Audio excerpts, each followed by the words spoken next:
Magandang araw!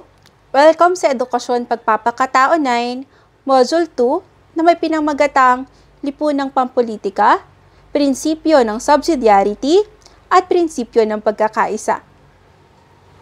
Tunin natin ngayong araw ay, una, na ipapaliwanag ang dahilan kung bakit may lipunang politikal, prinsipyo ng subsidiarity, at prinsipyo ng pagkakaisa. Pangalawa, natataya ang pag-iral o kawalan sa pamilya, barangay, paaralan, pamayanan, o lipunan at bansa ng prinsipyo ng subsidiarity at prinsipyo ng pagkakaisa. Pangatlo, napatutunayan din na, una, may mga pangangailangan ng tao na hindi niya makamtan bilang individual na makakamit niya lamang sa pamahalaan o organisadong pangkat tulad ng mga pangangailangang pangkabuhayan, pangkultural, at pangkapayapaan. Pangalawa, kung umiiral ang prinsipyo ng subsidiarity, mapapanatili ang pagkukusa, kalayaan at pananagutan ng pamayanan o pangkat na nasa mababang antas o may sasaalang-alang ang dignidad ng bawat kasapi ng pamayanan. Tunayan din na, pangatlo, kailangan ng pakikibahagi ng bawat tao sa mga pagsisikap na mapabuti ang uri ng pamumuhay sa lipunan o bansa, lalo na sa pag-angat ng kahirapan dahil nakasalalay ang kanyang pag-unlad sa pag-unlad ng lipunan.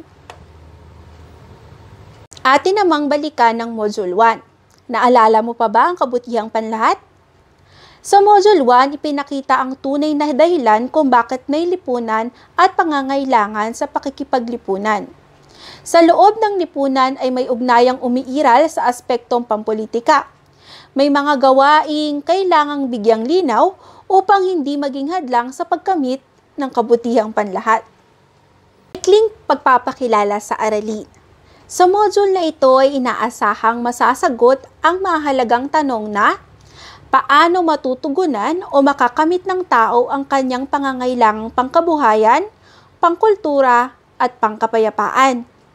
Pangalawa, bakit mahalaga ang pag-iral ng prinsipyo ng subsidiarity at prinsipyo ng pagkakaisa? Kaya naman, nakahanda ka na bang lalong maunawaan kung paano nakakamit ng lipunan ang kabutihang panlahat? Nakahanda ka na bang malaman kung ano ang bahaging iyong nararapat na gampanan? Simulan na natin. Ngayon na! Para sa unang gawain sa module na ito, ang mga nasa larawan ay halimbawa ng mga pakikiisa ng mga Pilipino sa naging suliranin ng buong mundo. Paano kaya ito'y pinatupad ng ating gobyerno?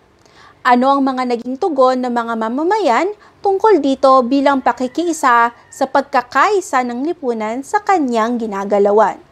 Tignan ang unang larawan. Tignan naman ang pangalawang larawan. Ngayon naman, tignan ang pangatlong larawan. Ano ang tawag sa mga ito? Paano ka nakatulong sa pakikiisa sa ating gobyerno? Ngayon naman, tumungo tayo sa pagyamani ng module na ito. Natanong mo na ba kung paano nagsimula ang inyong barkada? Paano kayo naging magkakaibigan? Bakit sila ang mga naging matalik mong kaibigan? Sa isang mahiwagang paraan, nagsasama-sama ang mga magkakatulad. Maaaring magkatulad ng interes, ng hilig, o ng mga pangarap. Maaaring magkakatulad ng pananampalataya o mga filosofiya sa buhay. Subalit, may mga pagkakataong ding nagsasama-sama ang hindi magkakakilala. Dahil sa nakabagot na paghihintay sa pag-usad ng pila sa sine, maya-maya'y nag-uusap ng magkatabi.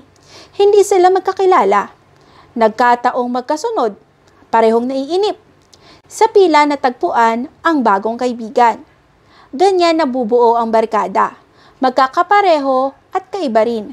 Umuusad at lumalalim ang pagkakaibigan sa paglipas ng panahon dahil sa mga mas marami pang pagkukwentuhan at sama-samang pagdanas.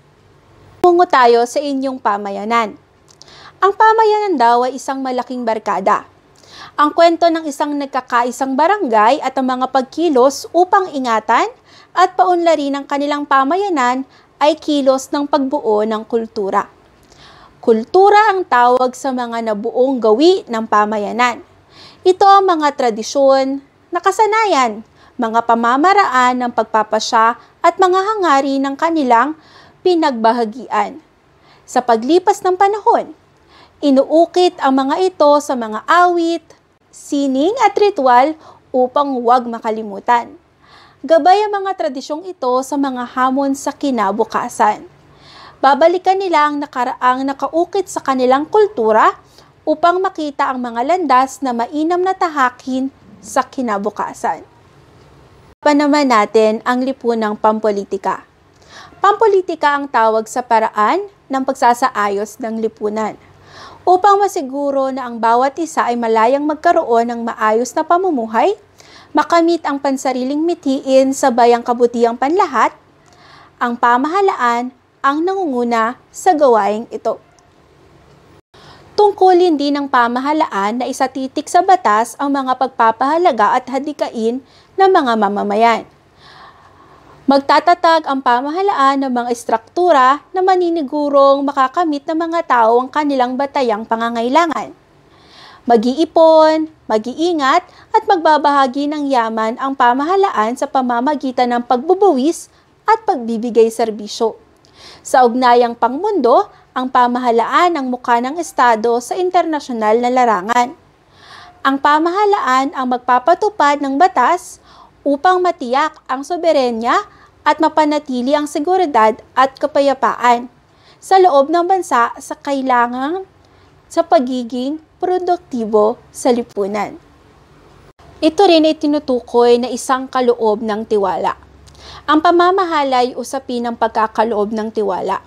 Hindi iba ang pagtitiwalang ito na pinagkaloob natin sa ating mga kabarkada o kasamahan sa pamayanan minsan sa ating buhay.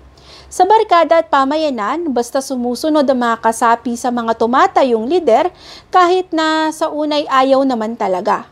Bakit? Mayroong nakikita sa kanilang pag-aalab ng kalooban ng subsidiarity at prinsipyo ng pagkakaisa. Sa prinsipyo ng subsidiarity, tutulungan ng pamahalaan ng mga mamamayan na magawa nila ang makakapagpaunlad sa kanila. Sisiguraduhin nito na walang hahadlang sa kalayaan ng mga mamamayan mula sa mga pinuno sa pamamagitan ng pag-aambag sa estado ng kanilang buwis, lakas at talino. Hindi panghihimasukan ng mga lider ng pamahalaan kung paano mapapaunlad ng mga mamamayan ang kanilang sarili. Prinsipyo naman ng pagkakaisa, tungkulin ng mga mamamayan ang magtulungan at ng pamahalaan ang magtayo ng mga akmang estruktura upang makapagtulungan ang mga mamamayan. Mailalagay sa ganitong balangkas ang prinsipyo ng pagkakaisa. May kailangan kang gawin na hindi mo kayang gawing mag-isa. Tungkulin ko ngayong tulungan ka sa abot ng aking makakaya. Ako naman ay may kailangang gawin ng mag-isa. Tungkulin mo ngayon na tulungan ako sa abot ng iyong makakaya. Tungkulin nating magtulungan tungo sa pag-unlad ng ating lipunan. May tinatawag naman tayong kapwa pananagutan. Ang lipunang pampolitika ay isang ugnayang nakaangkla sa pananagutan. Ang tinatawag nating pananagutan ng pinuno na pangalagaan ang nabubuong kasaysayan ng pamayanan. Ang pag-unlad ng isang lipunan ay hindi gawa ng pinuno.